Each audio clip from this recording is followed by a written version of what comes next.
I came to Stellantis directly out of college. I was a student athlete at the University of Michigan, and I really didn't know what I wanted to do. My first job was an hourly employee at the Chrysler McGraw glass plant. I was an inspector packer on the windshield line. And then I transitioned into a production supervisor job at the same plant for about 3 years.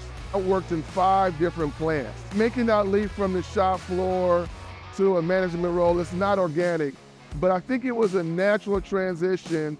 And I remember one of my mentors told me, hey, here's another opportunity for you, seize it. And then when the opportunity came to go from a production supervisor to go into HR, I remember the advice at that time is, hey, seize it. I realized going into HR and employee relations gave me a chance to continue to really help people. As the Senior Vice President of Labor and Employee Relations in HR, you have to be a problem solver.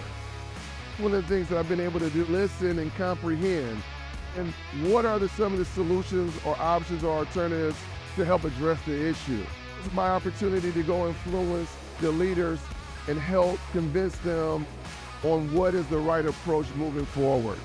The plant is where I'm comfortable. I try as much as possible to get out here and talk to our employees and understand what's going well for them and understand how I can make their jobs easier for them.